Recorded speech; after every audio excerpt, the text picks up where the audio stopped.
Chapter number 3 practice set 3.3 start करने से पहले कुछ बेसिक कॉन्सेप्ट है जो हम लोग समझेंगे। इतने पॉइंट्स हमें कवर करना है जो 3.3 में हमें हेल्प करेंगे। इसमें से कुछ डेफिनेशन है और कुछ थ्योरम्स है। ठीक है, सबसे पहली चीज है आर्क। आर्क हमें पता है, पार्ट्स ऑफ सर्कल्स में हमने देखा था आर्क मतलब क्या। आर्क मतलब सरकमफ्रेंस का छोटा सा पोर्शन। जैसे ये आर्क ए बी, समझ में आ रहा है क्या? इसको क्या बोलेंगे? आर्क। ठीक है, अब उसका नाम कुछ भी हो सकता है, A B C D P Q R S. Next, ये आर्क क्लियर हो गया। नेक्स्ट है हमारा सेंट्रल एंगल। एंगल जिसका वर्टेक्स सर्कल का सेंटर होता है उसे बोला जाता है सेंट्रल एंगल। जैसे ये ए से ऐसा एक एंगल ड्रॉ कर लूं जहां पे वर्टेक्स सेंटर हो रहा है, सर्कल का सेंटर इस एंगल का वर्टेक्स हो रहा है। क्लियर है कि नहीं? तो इस एंगल को क्या बोलेंगे? Central angle. क्लियर है?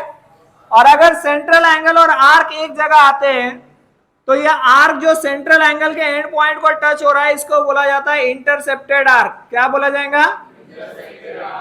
तो यह आर्क ए बी इस एंगल के एंड पॉइंट को टच हो रहा है, तो आर्क ए बी जो है हमारा वो है इंटरसेप्टेड आर्क।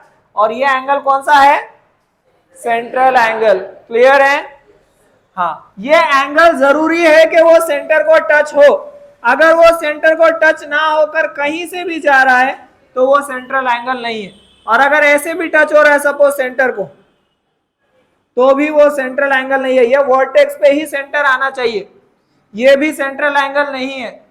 इसका इस एंगल का वर्टेक्स इस सर्कल के सेंटर को टच होगा तभी वो सेंट्रल एंगल होगा। क्लियर है? वरना नहीं, ये नहीं है सेंट्रल एंगल। अब अगर सेंट्रल एंगल और इंटरसेप्टेड आर्क जो होते हैं ये इनका मेजरमेंट हमेशा सेम होता है। जैसे फॉर एग्जांपल ये एंगल है सपोज 50 डिग्री, ये एंगल का मेजरमेंट कितना है? AOB का 50। तो इस आर्क का भी मेजरमेंट ऑटोमेटिकली 50 डिग्री हो जाएगा। ये है सेंट्रल एंगल थ्योरम।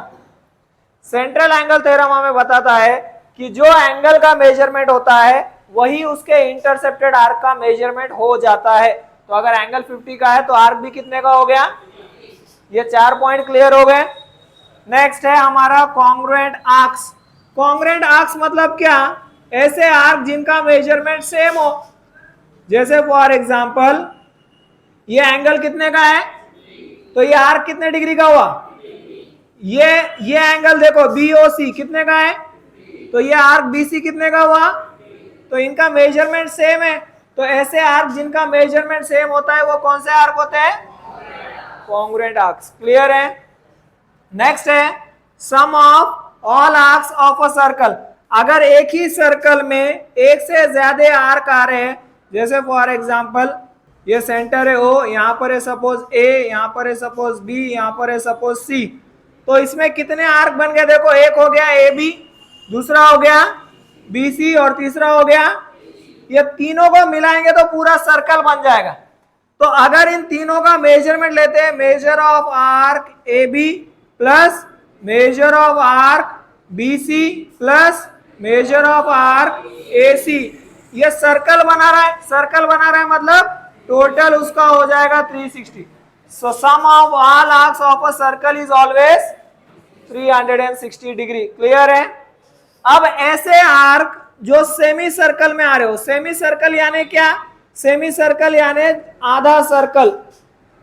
जैसे CM एक हाफ सर्कल है, यहां पर देखो इस सेमी सर्कल में दो आर्क आ रहे, एक है CB और दूसरा है, क्योंकि ये डायमीटर है तो हाफ हाफ में डिवाइड कर देगा सर्कल को। तो अगर इनके आर्क को ज्वाइन करेंगे, major of arc CB plus measure of arc MB, semi circle यानी हाफ सर्कल। पूरा सर्कल 360 का है तो हाफ सर्कल कितने का होगा? तो sum of all arcs in a semi circle is always 180। अगर सेमी सर्कल में आने वाले सारे आर्क को ज्वाइन कर दिया जाए तो उसका टोटल 180 होगा, और पूरे सर्कल के आर्क्स को अगर सम किया जाए तो उसका टोटल 360 होगा। क्लियर है क्या सभी को? ठीक है। Theorem of congruent arcs important है। Theorem of congruent arcs, congruent arc जहां दिए वहां पर अप्लाई होता है। जैसे ये एंगल देखो, एक मिनट के लिए AOB, कौन सा एंगल है ये? सेंट्रल एंगल, कौन सा एंगल है? सेंट्रल एंगल का मेजरमेंट जितना होता है उतना ही उससे आर्क का मेजरमेंट होता है। तो इस आर्क का मेजरमेंट कितना हो गया? इस एंगल का मेजरमेंट, ये भी एक सेंट्रल एंगल है, कितने भी सेंट्रल एंगल आ सकते हैं, जरूरी नहीं कि एक ही हो। तो बी ओ सी भी एक सेंट्रल एंगल है, इसका मेजरमेंट, तो इस आर्क का मेजरमेंट, तो ये दोनों आर्क कैसे हुए? कॉन्ग्रुएंट आर्क्स हुए। तो जहां कॉन्ग्रुएंट आर्क्स आएंगे वहां पे थ्योरम ऑफ कॉन्ग्रुएंट आर्क्स हम अप्लाई कर सकते हैं। कॉन्ग्रुएंट आर्क का थ्योरम क्या बताता है कि जो दो आर्क कॉन्ग्रुएंट होते हैं उनसे अगर कॉर्ड भी बनते हैं तो वो भी कॉन्ग्रुएंट होते हैं। कॉर्ड मतलब क्या? जैसे ए और बी को अगर ज्वाइन कर दिया जाए और बी और सी को अगर ज्वाइन कर दिया जाए तो ए भी इस सर्कल का कॉर्ड है और बी सी भी इस सर्कल का। तो अगर आर्क कॉन्ग्रुएंट है तो उसी पॉइंट से बनने वाले कॉर्ड्स भी कैसे हो जाएंगे? कॉन्ग्रुएंट हो जाएंगे। क्लियर है सभी को? अब अगर मेजरमेंट ना दिया हो, मेजरमेंट दिया ही नहीं हमें सिर्फ बोला है कि ये कॉर्ड इस कॉर्ड को कॉन्ग्रुएंट है, ऐसे दिया है सपोज, यहां सेंटर है ओ, यहां है ए बी और यहां है बी सी। अब ये क्या है? कॉर्ड है, और ये भी क्या है? ये कॉर्ड इसको कैसा है? कॉन्ग्रुएंट है। कैसे पता चल रहा है? ये सिंबल से पता चल रहा है कि ये साइड और ये साइड सेम है। या तो सिंबल दिया होगा या तो वैल्यू दिया होगा, दोनों कैसे है? कॉन्ग्रुएंट है। तो अगर दो कॉर्ड कॉन्ग्रुएंट होते हैं तो वहां पे थ्योरम यूज होता है, थ्योरम ऑफ कॉन्ग्रुएंट कॉर्ड्स। ये थ्योरम हमें बताता है कि दो कॉर्ड अगर कॉन्ग्रुएंट है तो उनसे जो आर्क्स बन रहे हैं वो भी कॉन्ग्रुएंट हो जाते हैं। तो अगर ये कॉर्ड ए बी कॉन्ग्रुएंट है कॉर्ड बी सी को, तो arc A B will be congruent to arc B C. Clear है क्या? अगर आर्क कॉन्ग्रुएंट है तो उनसे बनने वाले कॉर्ड कॉन्ग्रुएंट, और अगर कॉर्ड्स कॉन्ग्रुएंट है तो उनसे बनने वाले theorem of congruent arcs and theorem of congruent chords. Clear है? Practice it. In the given figure points D E F G are concyclic. Concyclic का मतलब होता है ऐसे पॉइंट जो सरकमफ्रेंस पे आ रहे हो। तो concyclic D E F G, ये कॉन साइक्लिक है क्योंकि सर्कल पे आ रहे हैं। समझ में आ रहा है क्या? और उसमें बोला if measure of angle E C F is 70, measure of arc DGF is 200, then find the measure of arc DE and measure of arc DEF। ये आर्क का मेजरमेंट 200 है, इस एंगल का मेजरमेंट 70 है। तो ये आर्क का मेजरमेंट और इस आर्क का मेजरमेंट हमें फाइंड आउट करना है। ठीक है, तो सॉल्व करते हैं। ये हमें दिया हुआ है major of arc DGF is 200। यहां से पता चल रहा है कि ये एंगल का मेजरमेंट कितना है? 70। तो इस आर्क का कितना हो जाएगा?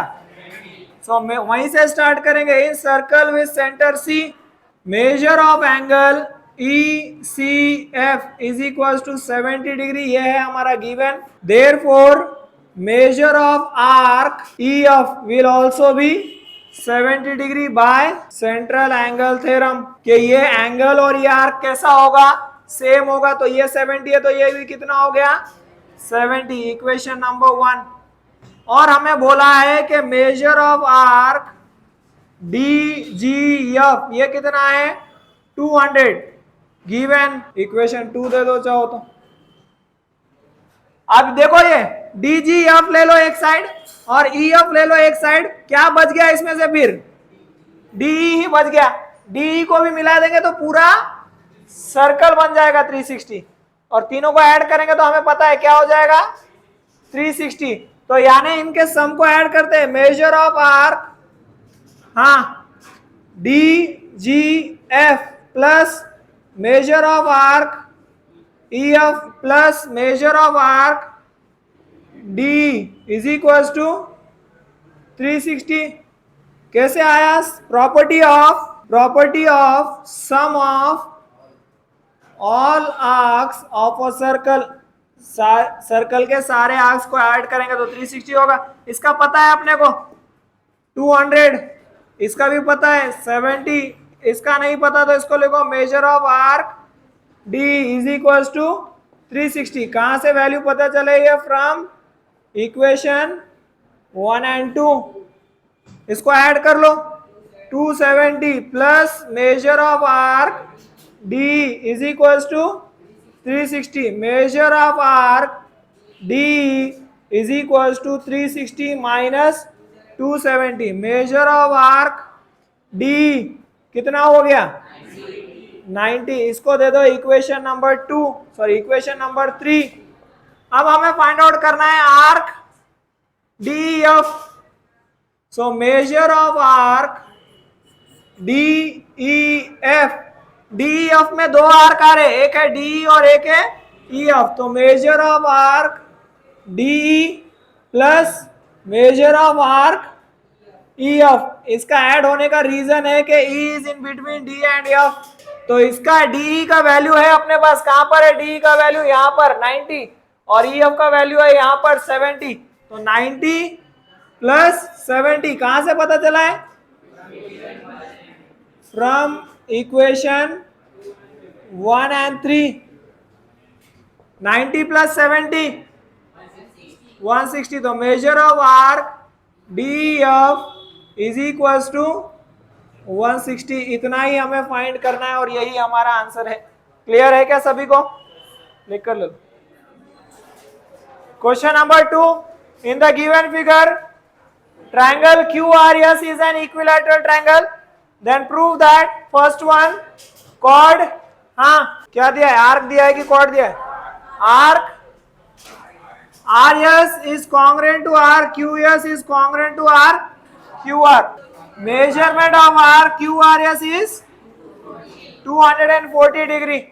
स्टार्ट करते हैं, प्रूफ करना है तो given to prove and proof. Given triangle QRS is an equilateral triangle. Equilateral triangle का मतलब क्या है, जिसके सारे साइड इक्वल हो।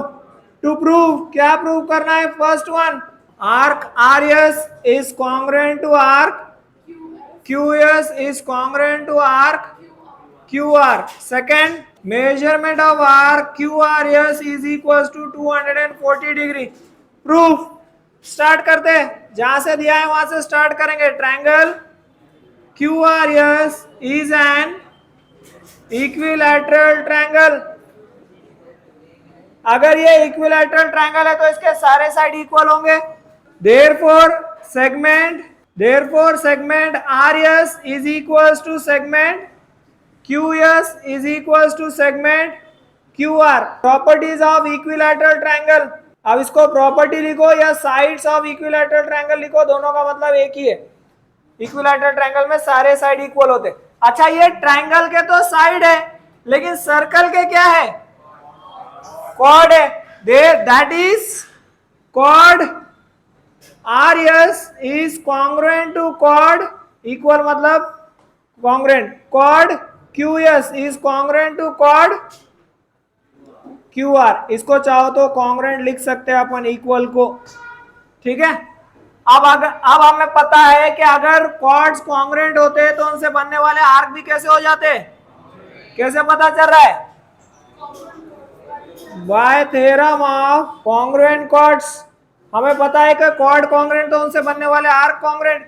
ये है कॉर्ड RS, इससे कौन सा आर्क बन रहा है, arc RS is congruent to arc QS is congruent to arc QR। Hence proof first one prove हुआ है। अब सेकेंड वन करते हैं, इतना लिख कर ले लो,